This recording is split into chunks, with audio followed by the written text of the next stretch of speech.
Guys আমি কিছুদিন আগে কেটিএম নিয়েছি, ঠিক আছে? আবে ছাপড়ি মস্তান, সত্যি কথা বলবি ভাই, তুই এটা কিনেছিস না চুরি করেছিস? বিশ্বাস কর ভাই, তোকে তোর চোখ মুখ চুল দাড়ি দেখলেই মনে হয় মানে একটা চোর ডাকাত ছিনতাইবাজ। আমার বিশ্বাস হচ্ছে না তুই এটা কিনেছিস, মনে হচ্ছে কোথাও থেকে চুরি করে নিয়ে এসেছিস।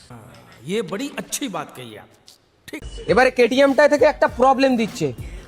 প্রবলেমটা কি দিচ্ছে আমি তোমাদেরকে দেখাচ্ছি। এই যে ধরো আমি গাড়িটা স্টার্ট করলাম, ঠিক আছে গাইস? এই যে স্টার্ট করলাম, এবারে প্রবলেমটা এখানে দিচ্ছে।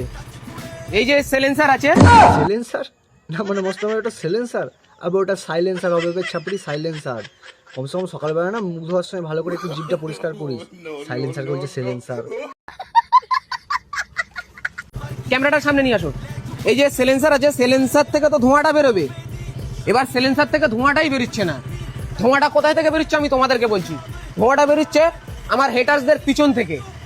মানে বুঝতে পারছো? হ্যাঁ ভাই, ভালোই বুঝতে পারছি। বিশ্বাস কর, ছোটবেলায় যদি এরকম চুরি ডাকাতি ছিনতাইগিরি না করে একটু পড়াশোনাটা করতিস, কমসে কম ভালো করে উচ্চারণটা করতে পারতিস, আর সকালবেলা না কমসে কম জিভগুলো একটু ভালো করে পরিষ্কার করিস। সাইলেন্সার, সাইলেন্সারকে সাইলেন্সার বলছে। ও কাছে আগে ভালো করে পড়াশোনা কর, তারপরে সব জ্ঞান দিতে আসবি।